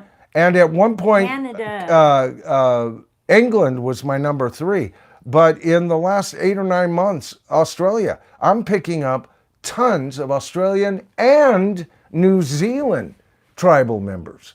We got Florida, Doc Insomnia, Florida, and Vake is in it's St. good. Louis. Who? St. Louis. Vake. Oh, Yeah. okay. St. Louis. All right. Is that considered Midwest? Zuma Van is from Eugene, Oregon. Who? Zuma? Zuma Van. Oh, yeah. Okay. Eugene, yeah. Oregon. Nice. Beautiful up there. Right. Yeah. And of course that West Coast, western half of the United States. I've got tons of people in Oregon, Washington, California, Arizona, Texas, Nevada. Yeah. The Four Corners section. I've got a big, even Idaho, Montana. I've got a lot of people. Tennessee, Cynthia. Right. And then I've got the East Coast, and it seems like I've got kind of a hive of people from Carolina knowing that I was born there. They're kind of interested in me. But they're third place to, of course, New York and Florida. And between New York and Florida, it's a toss-up. As far as people that I know are from that area that watch this show. So in the United States, that's it. And then there's all kinds of exceptions to that rule Ben all is over from the place. Minnesota. Cool. Who? Ben Scheidegger, Minnesota. Yeah, Winslow. All right. I love it. See what I mean? We come from all over this place. Oh, yeah. And Canada, I do real well. Both East Coast and West Coast. I think I do better because I, at one point, had a connection with, Rachel's Ghost. And we share some viewers, not many anymore, but we do share some viewers. And there was a name awareness around that group of content creators. So I got some of that from Western Canada, Eastern Canada. Of course, I made connections with several people. Johnny was on Royce's show from there. Chris Elliott, definitely East Coast. Lots of East Coast content creators from Canada and just general watchers. Love it. Absolutely love it. So, that is a huge chunk when you think I've got people in Alaska, Hawaii, all right? I've got people from islands of the Pacific, everywhere, you name it. We've got people all over this planet. I love it. Yeah. Because I love the idea that all of us are different, yet at the same time we can come in and talk about something and behave like normal human beings and even being loving to the jerk that is an alt whatever. Why not? Yep. Have the spirit of Christmas.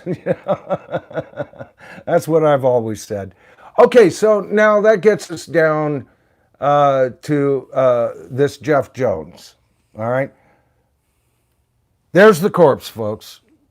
I painted the picture for you. She was a young lass, only 60 years old. murdered in her sleep, I might add, because if she had been presented, she would have been a wide awake. But the entire Beatle encampment ignored her. And who is that? Well, we have the two remaining spouses of the Beatles and their estates who seem to have more of an interest to make sure those departed Beatles are equally represented than what is represented. Ringo, who's always been a get along to go along kind of guy. And easy going. yeah. He's easy going. So I think with the right people in the room, Ringo could be talked into pretty much, which leaves Paul. And Paul is so damn busy. He's got a new album coming out. He's had releases this year, last year, box sets and everything else. He's touring the United States, North America. And when he isn't doing that, he's touring South America. And when he's not doing that, he's touring Europe. And word is next year he's going to be touring England proper. Yeah. So he's so busy, how much energy, and yeah, we got Jeff Jones. That was a good deal. Look at what he brought in. And just pass it by our desk. Bring us in for an afternoon to listen to what it is you guys have concocted. If we got any problems before you set it to press or you start lacquering it up and everything, we'll let you know in a moment. I think it's a guesswork at that point. So that leaves the CEO in charge since 2007, who is Jeff Jones. He took over from Neil Aspinall when Neil retired after a long tenure of managing. We've talked about the difference in managing style. Neil Aspinall's era, longtime Beatle associate who managed the company from 68 until 68 to 2007. Why didn't he hang till 2008? 78, 88, 98, 40 years. We can't forget Alaska. Michael McLean from Alaska. Hey! Alaska, Definitely. yoo-hoo! My first Awesome, Michael. My first serious, I'm going steady with you girlfriend, Shelley Zingy from Alaska. And she was visiting Santa Rosa, her grandfather. And I met her in church and went, yowza. And as a matter of fact, it was on her birthday that the biggest band being played all over the place, every single Led Zeppelin album up to that point that had been released. It was the first time at a party I had gone to and seen Led Zeppelin, right? A church party, Led Zeppelin. Okay, let's see. So Jeff Jones came along in 2017, and basically he was responsible for the Past Masters, volumes 1 and 2, that became a double album. He was responsible for the digital remastering of the entire catalog, stereo and mono, with Past Masters repackaged as a double CD set. 2012, vinyl versions of the core albums Past Master released. And 2014, the Beatles in mono box set with dedicated mono mixes was released on his watch. Let me make sure if I've got all this. Jeff Jones, because he's one of two suspects here. Haven't mentioned the second. People were asking, who are those two guys on your thumbnail, Michael? Jones is also the executive producer of the 2016 documentary 8 Days a Week. I like that one. I like that, what he did there. Directed by Ron Howard. I own that one. That was very entertaining, a different kind of way to look at it, you know, and their touring years and everything. The series was shot in 1969 by, the Get Back. Okay, Jones headed the production of the documentary Get Back, and that was shot in 1969 by Michael Lindsay Hogg. Okay, so he was responsible for that. And his last project is the documentary Beatles 64, released on 29 November 2024 on the same streaming service, coupled with the Beatles' 1964 U.S. albums box set. Gee, he was in on that as well. On October 21st, October 24th, it was announced Jones would be stepping down from Apple. No replacement has been named thus far, and then there was an addendum. On July 25th, July 2025, 2025, I should say, Tom Green replaced Jones as the Apple CEO. Okay, so the new guy's been here since July, prior to the release of Anthology 4. Months before. But I would say everything falls on Jeff Jones's foot here. Not that I'm excited to see Tom Green come in. You know where he's from? He's from the Harry Potter franchise. Okay, so he's a franchise CEO coming over to deal with what? A franchise. That's what the Beatles are now. The band is dead. It's been dead since 1970, the springtime of 1970, and effectively 6 months before that. They were dead in the 60s. They never really saw the 70s. Okay? And as long as Neil Aspinall, who managed for 2 years shy of 40 years, they stayed true and even produced the original anthology, all right? Some amazing stuff during that time. Because Neil Aspinall was a curator of a museum. They were no longer a band, but they weren't necessarily a franchise. And then comes Jeff Jones, all right? And I've said it before, all those 2009 remasters were better than what we got, but barely. They were cleaner, they sounded more robust, and they were lopsided as hell. So I wouldn't take a big game or a big score off that, Jeff, if I was you, right? And why is it that you stepped down late 2024? And why did it take so long? What was going on? Who was the interim? I'd like to know who the interim was between his stepping down and Tom Green coming up. Because Tom Green being announced, was Tom Green behind the scenes making his new... If he was behind, or the interim, and then it was officially announced, because nobody was doing the job between the time Jeff Jones left and Tom Green came on. And very early, late last year and early this year is the time they could have put a fucking Band-Aid on this piece of shit release that they put out. So as far as it coming out, you got to lay it to, I mean, I'm sorry. You know, if it ain't written on paper, it didn't happen. That's what I learned as a nurse. Report everything. Incident report on everything. Because later, if there are questions and you didn't make a note on it, it never happened your way. And we have to look at what someone else is saying really happened. Part of your training, okay? School teachers know this. Incident reports, or whatever it is that you are calling them as a school teacher.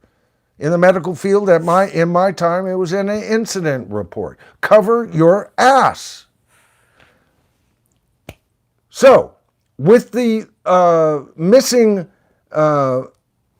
incident report here, that could lay this at anybody else's feet, you got to look at what history teaches us. Jeff Jones... Oh, hon. Vinny Bracco just came in with a super thing. Oh, let me go on over there. Thank you, Vinny. Vinny, thank you so much. That's so nice. Oh, man. Yeah, he's so awesome. Oh, Vinny. I love his channel. You guys, you know, he's, let's see, go to channel. I want to make sure it's the same. Yes, it is. Prime Time with Vinny B. All right. I was on your... Did I make any comments on his last? I've seen your last couple. There was one I know I didn't make any comments on. Oh no, I was there. Yeah, I supported you. Brother Vinny, thank you so much. Yeah, I do that's so appreciate it. nice. I let Royce know you were streaming, but when Royce and I message each other, sometimes there's 6 hours to a 12, 18-hour delay. We're both busy men, right? And he was sorry he missed that. I really loved his stream. Vinny knows his Beatle lore Ooh. at least as well as I do. And I think when it comes to post-Beatles stuff, especially with John Lennon, his knowledge is a little bit deeper than mine. Mine isn't lacking, but he's got more. When it comes to McCartney, I kind of got that guy nailed.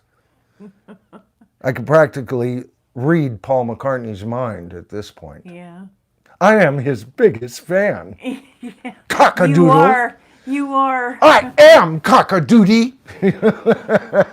Yeah, cockatoo. Vinny, thank you. I love it when other content creators come here and support. It was good to see Paul. He says Royce, you're awesome. right? Vinny says you're Thank you awesome. so much, Vinny. $10 super, thanks, man. You guys, we talked about that. I mean, I stay off that. Both Royce and I are trying to come up with a way to, make sure that you folks that aren't into that might hurt your feelings, or you feel these are only folks who can and want to help support the continuation of the channel. Both Royce and I are primary audience in my head. Who I'm talking to right now is you, the viewer, collectively. All right, that's the main thing we do, and all of that's free. But we always appreciate those who go ahead and what would I call it? Support the channel in a financial way. There are other ways. You can give me a thumbs up. We're 5 away Subscribe from getting to the 50. tribe. Yep. Right? Yeah. And we've only got 31 on. I didn't expect a bigger audience tonight. People Not are your usual. people are it's creatures not the of usual. habit. Yeah. Yeah. No, Michael on a Friday night, sorry, won't have that. Now, Yeah. Sunday evening, early in the evening, I could go there. And I occasionally even peruse his Wednesday show, but the fool showed up on a Tuesday in the afternoon when I was still at work. Yeah. So, but we appreciate any kind of support this channel gets. And we're at a weird time of year, right? As far as we know, a lot of you are out right this second who would normally be on this stream. You're out, especially with the crowd I talked about, West Coast. They're still out doing Christmas shopping. Some of them may have another hour or two. And the closer we get to Christmas, the more time. And then when they do get home, even if they did Christmas shopping earlier today, they're probably melted into their sofa, watching Beatles Anthology. I don't know. Or a movie. Or enough Beatle talk, because they have been the subject this channel has covered lately. So what do you guys think? I think the damn poor sweetheart of an album, only 60 years old, that's not so old, murdered in her sleep, not by Tom Green, although there are other hostages we're eyeing, and we need a doctor at this point. We don't need a CEO. We need somebody who can supply an emergency resuscitation. Bring this baby back to life.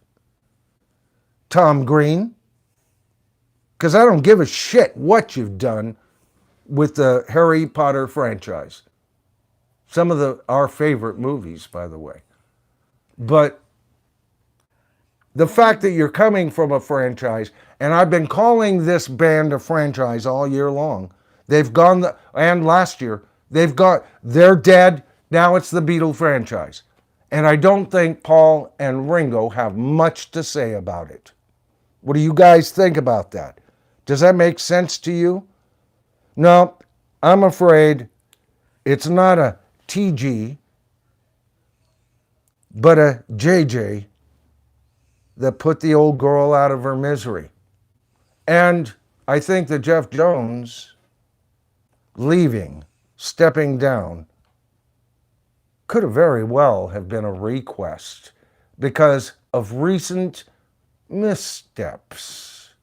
And then to replace him, Jeff Jones was known for turning the Beatles into a franchise, but he didn't come with the credentials of, yeah, my last job was I handled Pepsi Cola, right? I know franchise. I know how to kick a name up. I'll take that drop T design. Oh, man. You'll have a zillion new, younger, willing to pay fans by Tuesday, or I'll be damned. I think that's the new guy. What do you guys think? Because this is going to come up in the future. And I don't hear anybody. One person on stream today mentioned Jeff Jones by name. One person. Okay? Other than that, nobody's looking at this. The timing, the changing of the guard. What happens every time that changing happens? From Aspinall, from the Beatles to Aspinall, from Aspinall to Jeff Jones, from Jeff Jones to Tom Green. And what are we getting? Less and less what we want and more of what they want to shove down your freaking throat. They can suck my cannonball, because I'm not going to have any of it. All right, folks, man, good Lord, we went 2 hours. That's got to be one of our very longest streams. I appreciate each and every one of you who did show in. I'm hoping somebody comes and watches this on replay. Not that many did on the last one, but we'll be back into gear. By the way, I said we're going to talk about The Who tonight. Yeah, we're going to talk about The Who. Look at this baby. Look at this puppy. Isn't that wonderful? Oh my goodness, yeah. Yeah. You know, a good friend sent this to me as a gift. Who are This you? is from Royce, right? And this album, he sent it, and all of us content creators were so busy, and there were so many stories, that I finally got to opening this up and listening. I've gone through the album. Tomorrow I'm going to go through the 3-disc bonus set, the live stuff, and then we're going to be talking about this album. I've already been doing notes on this. I'm 60% of writing my segment for the Four Horsemen on Sunday. So we're going to be talking about that. And before that, at 5 o'clock on my show, isn't that wonderful? I've got something to say about this photo versus the album photo. Huh? They're different? Well, we'll talk about that. Okay, so the Who Are You? You know, remix, remastered, triple empowered box set. And we're also going to be discussing the CD version, because Chris Elliott, Royce gifted him the CD version. And there are songs on that version that I won't have, but I've got it digitally. I'll be prepared for Chris's segment as well. Now, before all of that starts at 5 o'clock, we're going to be talking about not only, we're going to return where we started tonight. We started with Led Zeppelin, then we went to the Beatles, then I did a short little, whetting your appetite of The Who, and that's going to get us right back to Sunday's stream, where we're going to be talking about ranking Led Zeppelin's albums. I've got a series of polls. I'm going to have a couple of more by the time Sunday comes up. And the mantra of that stream is, for freak's sake, let the tribe decide. I've got a video where I have, there's a members-only video where that had a segment of my initial estimations at the beginning of this channel. That's for new tribal members, can watch that right now.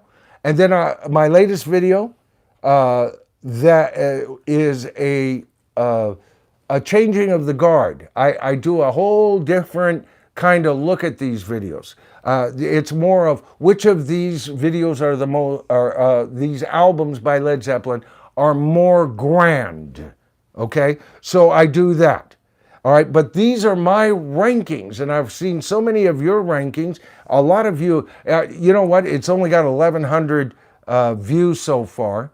It's based on one of my older videos, but I re-edited it and I put it out in setup for this stream. Because guess what? You guys have responded like crazy, and I'm going to try and make sense of this. I've got part 1 of a part 3, and then we'll have a playoff at the end on my poll. Be sure to vote on that, because then on that stream, we're not going to say, I'm not going to cover what Michael Nolan thinks, is Led Zeppelin's best album, Houses of the Holy, but I'm going to cover what you think is Led Zeppelin's album by the numbers. So, today you got Zepp, Beatles, Who. Sunday, you will get Zepp and the Who, and who knows, I might toss in a bit of Beatles for you, just to kind of go into Christmas proper. We're also thinking of doing the greatest rock Christmas songs coming up, okay? Thank you, Doc, for that idea. And so we've got a whole lot planned between now and the time St. Nick tries to shove his fat ass down your chimney, okay? Oh, I was just reading this. Novus Nick said Michael Nolan is number one. Oh, That's so sweet. Oh, Nick, thank you. Nick is one of our, what would you call it? Rotating. Yeah. I know Hosts. Royce was looking for you Yeah. the other day, but Dawson stood up, because I couldn't make the stream, part of the tale, and got in there. Novus, and I'm glad you did that, Kimberly, because I keep saying, whenever you see a horseman, even if it's a rotating horseman, please let me know what they're saying in the comments, because they're part of the team. Nick is a part of the team. Thank you so much, Nick. I'm so glad to see you out there, Same thing if you see one from Dawson or Chris Elliott or Royce, Of course, often I'll catch Royce's, but yes, include even Royce. And I'm talking about even without the super thing. I like to, these are a core group of people I've shared streams with folks. I know to a degree, I know a little bit about their family, their jobs, where they are, kind of their lay of the land, their philosophies in life. And I don't agree with all of those folks. And they don't agree with me, but we love each other. And we put that shit aside and we talk rock and roll, baby. We talk rock and roll. Absolutely. All right, so we're well over 2 hours now, coming up on 2 hours and 10 minutes. Good Lord. All right, so join me on Sunday at 5 p.m. That'll be my next stream, and then everything will settle down. I enjoyed the hell out of this. Took far too long to get to the point, but I wasn't expecting too many people, and so I thought I'd just give it time to kind of grow organically. We've kept well over 30 for the most part, and I'll get a report after. It may have been far off there, because I start chit-chatting and I don't see the peak count for 20, 30 minutes at a time. So, but I appreciate each and every one of you. A big thank you to those who gave us super thanks.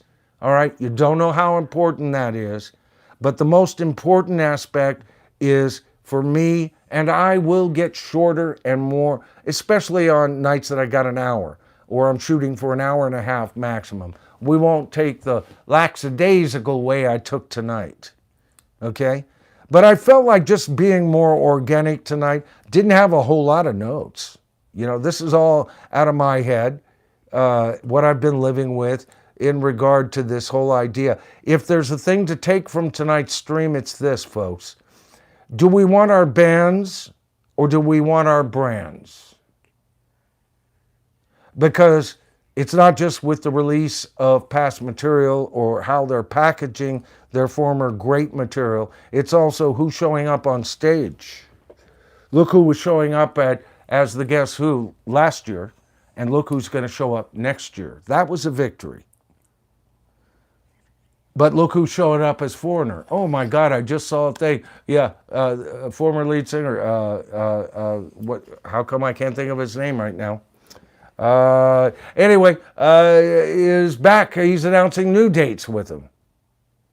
Can that band ever make up their freaking mind? But that's what you're getting. You've got some version of, I can't even tell, Leonard Skinnard, okay, out there, and nobody that was in Leonard Skinnard's there. They have a longtime player that was early in the replacement period And even he's got one foot out the freaking door. You've got bands that are massaging their backing tracks and lip syncing. Don Henley and others.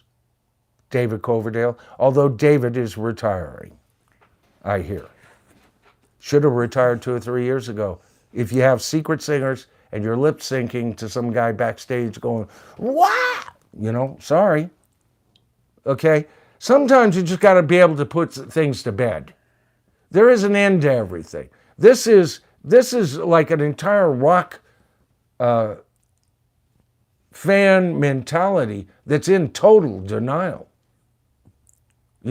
They honestly believe they can have their cake and eat it too. All I can say to that is ask Marie Antoinette what she thought of that and if that worked out for her. Because if you're not careful, you can lose your head over the silliest little things. All right, folks, Michael Nolan, The Bottom Line. Tribal Forum is when I'm live like this. This is Tribal Forum number 93. I am your humble, yet ready to serve Tribe Master. My lovely wife, Kimberly Noland, is my producer, my connection, my co-host. Okay? Everybody have a great weekend and bless you. I love it. Yes. Each and every one of you. Those of you going through tough times, our prayers are with you. For those of you who are having times of respite, glorify in it, embrace it, and I'm so happy things are going your way. And for the rest of us, where it's a little of this, a little of that, this was good, but that wasn't, which is kind of life in general. All I can say is hang in there, baby. Got an image of a cat, that white cat, remember that one? Oh, yeah. Oh, yeah. All right, folks, I'm going to turn this sucker off. I love you, and I'll see you at Sunday at 5 p.m. PST, Pacific Standard Time. Night, folks. Oh, I'm getting old. My knee just cracked. Gee, I hope we're still not on the air. Oh, dear. What do you think? Oh, dear. That would be sad, wouldn't it?